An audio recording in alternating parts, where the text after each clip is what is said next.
Hello, and welcome back to Speaking Spurs with me, Kieran, talking all things Tottenham, talking about that 3-0 victory over Norwich in the Premier League with player ratings for you today. So, if you haven't done so already, please subscribe to the channel. Don't forget to support the video with a like and make sure you put your comments below and we can keep the conversation going. Subscriber count's going really well at the moment. We're not too far off that golden 1,000 to get things going. So thank you so much to all of you that support the channel. Jumping into it.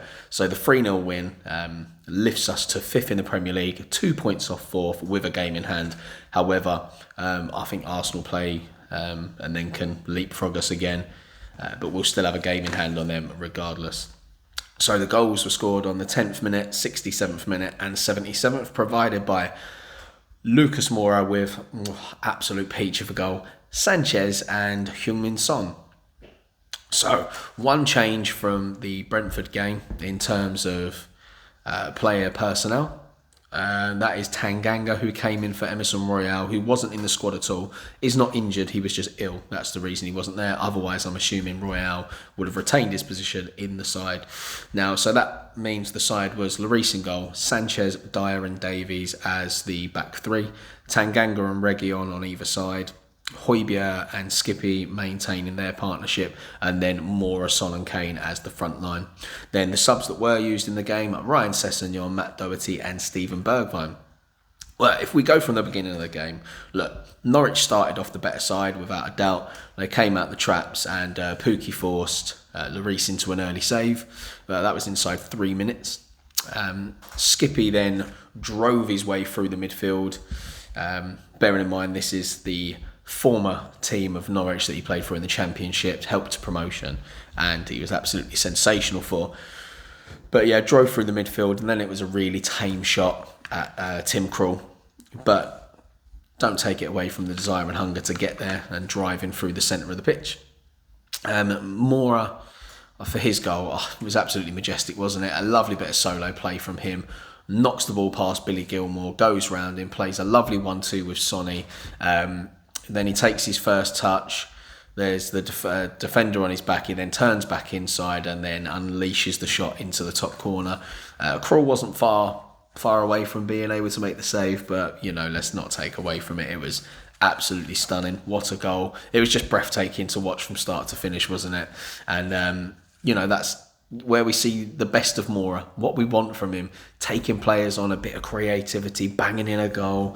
Like, he's got it in his locker, he's just not consistent enough. He's another Eric Lamela at times, isn't he? And to be fair, we had them both at the same time for a period, so it just meant you never knew what you were going to get from two players, and now we're back down to just not knowing what we're going to get from one. But usually decent performances. He puts the energy in the shift. He just lacks that bit of killer quality, which he had in this game. And even in his interview after the game, he was saying that he scores some nice goals, and he does. It's not very often he scores a poor goal. They're usually of a decent quality.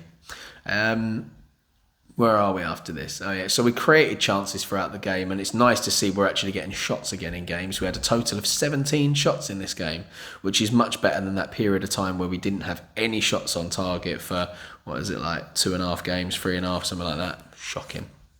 But, we're back to it under Conte. Intensity has upped a lot, and with it, just adjust the camera a bit. There we go. And with it, we're now in games more. We're creating chances. Norwich, they dominated possession for large periods of the game, but with the way we're set up, I think we were happy to absorb it. And I wouldn't say it was like a Mourinho-style game where we're purposely letting teams have the ball. I think this is an adjustment period to the way that Conte wants us to play with the ball. We're much more proactive in possession. We take more chances, attempt quicker passes, and there were some lovely passages of play where we're playing one-time passes in and out of the midfield, players pass and move, and it was really nice to watch at times. But the risk with that football is that you're going to lose it, which we did because we're not used to it. The players aren't playing that way. It's almost like we were playing a giant game of rondo at times, where you have like the defenders in the middle, you're just passing around them. And look, we were doing it really well at times, but with that, obviously, we gave the ball away, and that's where Norwich had the majority of possession. They play a lot slower than us. So they're able to look for those passes. A lot of their passes were simple, sideways and backwards passes, which explains a lot of their possession. And although we were kind of pressing them, it was more of a soft press from the front at times, which meant they got to retain the ball for longer and make those easier passes in areas that aren't really dangerous. Let's move on to the second half. So Norwich should have levelled on the hour mark. Dier missed a chance from 6 yards, so Pukki put at the time when he hit it, I thought it was a shot, but it's not. It's the way he's hit it. He's just hit a driven cross, and Dier just couldn't get his feet ready in time, and has sent it wide. But, a good bit of play from them. They had a couple of good moments within the game. They just didn't have the quality to finish it off. Then Sanchez, 10 minutes later after that chance goes begging, we get a corner. Sanchez is the man to put it in the back of the net. It sort of like ends up down in front of him, and he just lashes at it into the right-hand side of the goal where he was. And do you know what? I'm glad it was him that got the goal. He needs a break. He's had a real tough time at Spurs over the last, pretty much since he's been with us. He's been in and out the side, never been able to get a proper consistent run. Like, the defence is the one place we've really chop and changed. And, he was at the club at a time where he had to compete with Toby Alderweireld and Vertonghen. Then obviously Dier was converted back to a centre-back, so that's an extra person to compete with. We bring in Joe Rode on. We saw the rise of Tanganga to start with. There's a lot of centre-backs in there to have to compete with in that position. So that's had to chop and change a lot, which hasn't been helpful because it's meant we've been inconsistent. Then when he's back in the side, he's making more mistakes because he's not settled, he's not comfortable with the players around him. Look, and I'm not defending him completely because some of it has been absolutely schoolboy error stuff and it's been shocking. However, I'm happy that he was able to contribute to Spurs in a positive way other than his defending. I feel like this will take a little weight off of his shoulders because he'll really feel part of the team and like he actually contributed something towards the result. So happy for him. And then there we go, another goal. 10 minutes on from that, Sonny gets a goal.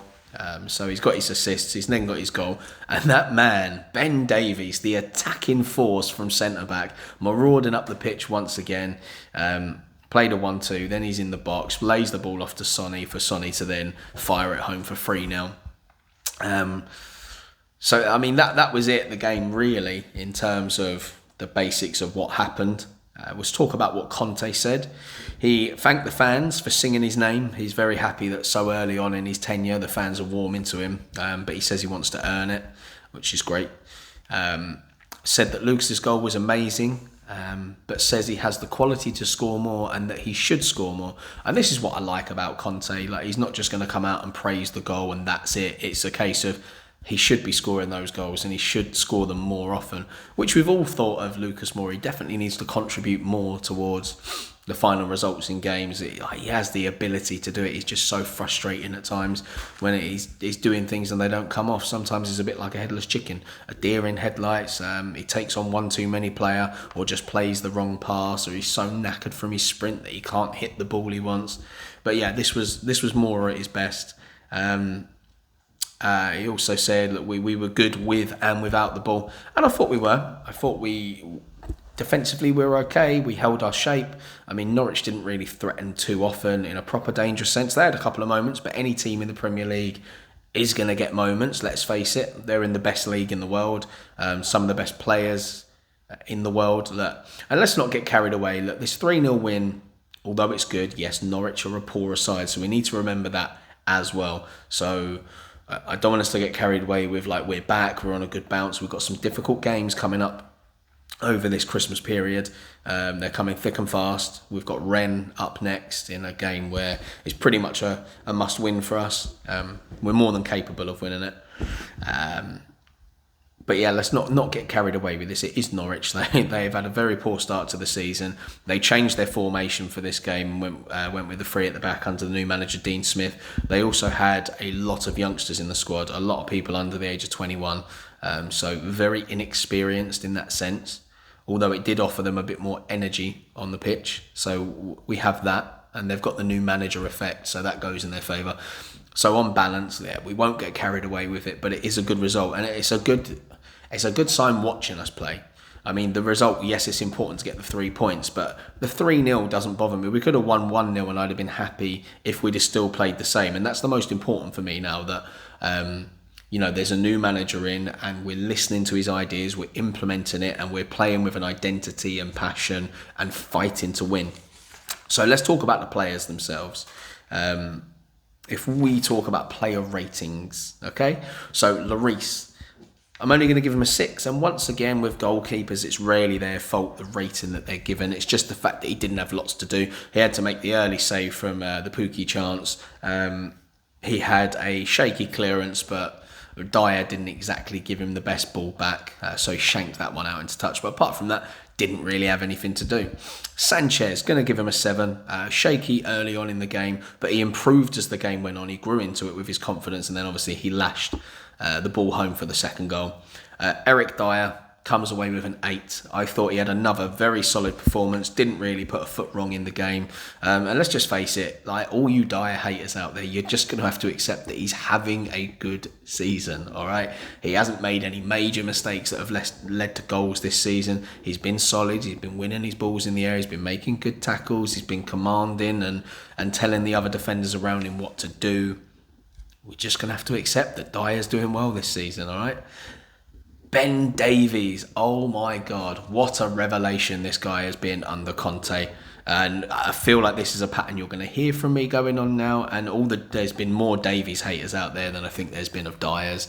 Dier got a lot of the aggro for his individual mistakes, but there's a lot of people that wanted Davies gone because they just don't feel he's good enough. Now we have a manager that's made him look good enough.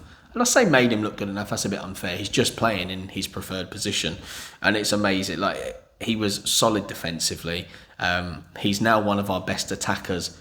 And he plays at centre-back. That's crazy to think, but he links up play really well and then makes these bursting runs down there and sometimes offers himself as an overlap to the wing-back.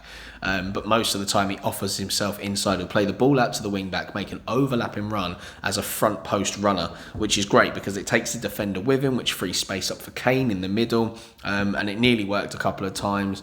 Sessenjon put a ball in the second half that he couldn't quite reach. He tried to slide onto, just missed it by a little bit. There was also the other ball over the top where he was stretching for it and couldn't quite direct it back to goal.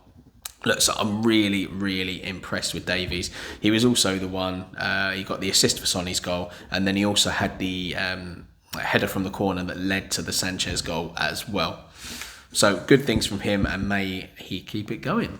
Tanganga, can only really give him a 5. He didn't have a great game, and let's just face it, look, he's not a wing back. It doesn't suit him, especially when we've got Royale and Doherty.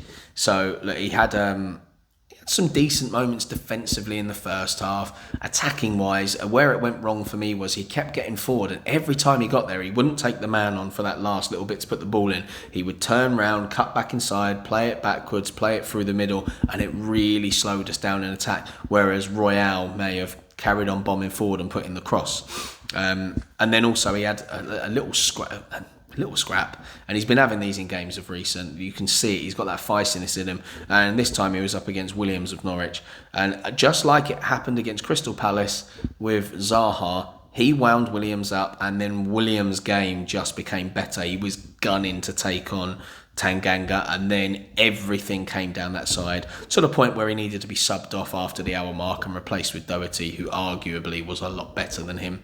Obviously it's Doherty's natural position anyway, so I kind of expected that. Oliver Skipp, gonna give him an 8. He was so close to getting a 9, but there were just a couple of other players that on the day had that bit of magic. Skipp, his energy, tenacity, passion, tackling, interceptions, incredible. Like, we can't just give this guy man of the match every game. I wish we could, but just everything about his game at the moment I'm enjoying to watch. He's fast becoming one of my favourite players in a Spurs shirt at the moment. He's just everywhere. He's like a dog chasing a ball. And one of the favourite moments of everybody's in this game will be when he chased back, made that sliding tackle where he wrapped his legs round and then still made the pass whilst he was on the floor. His desire to win us the ball back and retain possession is great. And look, he's playing well above his years at the moment. He's very, very mature. And every time he was on the ball in that game, I felt like he was never going to lose it. Players couldn't get near him. He was strong enough to hold him off. He was driving forward at times, and he didn't panic either. There was a moment in the second half where he had the ball and he sort of moved forward, and then Cruyff turned back, then went back again. Still was no pass on, so he went back again, went back. He went back 3 or 4 times where he was basically just turning round. But he didn't panic until there was space to make a pass, and then he made a decent pass out to the left. That's what I like to see: ball retention. Not panicking, slowing it down if we have to, but keeping hold of that ball. So massive thumbs up to him again. Hotspur next to him, a 7 for him. Involved in plenty, but wasn't really a standout performer, but that's fine because we don't need him to be. He's Mr. Consistency. He comes on, he makes his interceptions, makes his tackles, doesn't shy out of anything. If he gets whacked during the game, he just goes off for a second because he has to, comes back on and keeps battling, and that's all we need him to do. And he's also another leader on the pitch. I feel like he's probably a shoo-in for captain if Hugo Lloris leaves at the end of the season. I mean, that's my opinion. I certainly would. Reguilón, could only really give him a 5. He didn't have time to get a higher score than that. Only lasted the 22 minutes. Hopefully he's okay. Now, when Conte was speaking after the game, he did say that Reguilón felt some pain before the game, put himself into the game anyway, and he only came off because he didn't want to make it any worse. He felt like he gave as much time as he could give in the game, and that's why he's decided to come off at the time he did. So fingers crossed he's okay. Because Sessenjon can't play the game on Thursday because of his red card, which leaves us a little bit light on that side. But however, Ben Davies is an option down there. But if he's going to go with 3 centre-backs, there's a chance it could be Sanchez, Tanganga and Rodon with Davies out at left-back.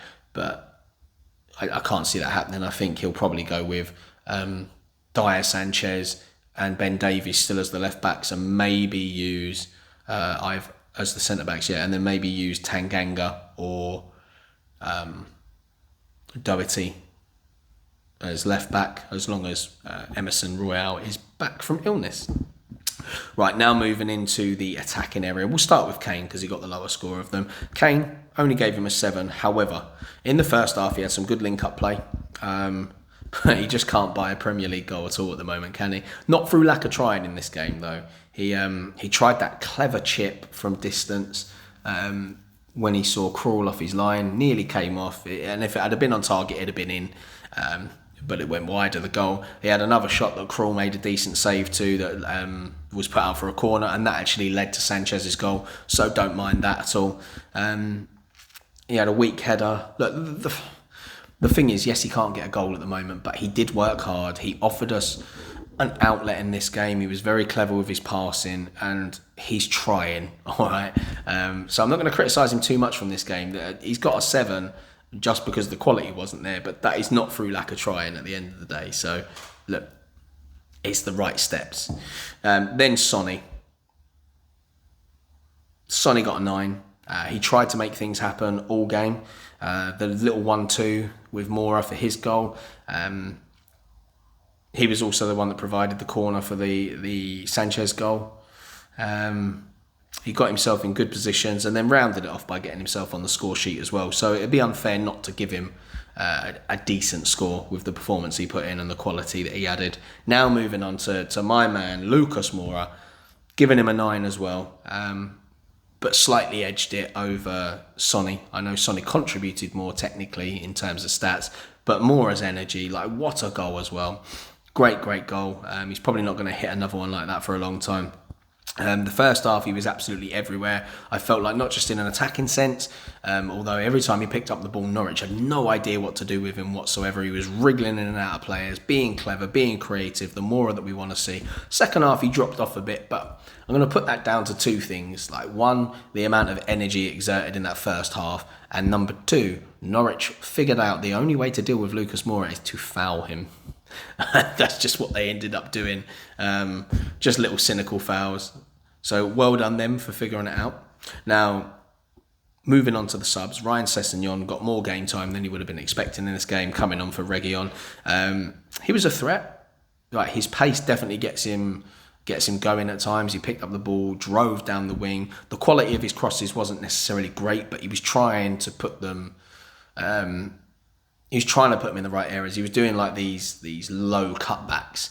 Sometimes he just cut them back too far, but they were driven crosses. They were exactly what I want to see. I don't want the ball in the air from every cross, because if Kane's not in there, the other guys aren't necessarily going to win it. So these driven crosses, it puts people in all sorts of trouble. So he was trying them, and I thought he did well. And I thought defensively he was fairly decent as well. I think his problem is sometimes like where he wins the ball.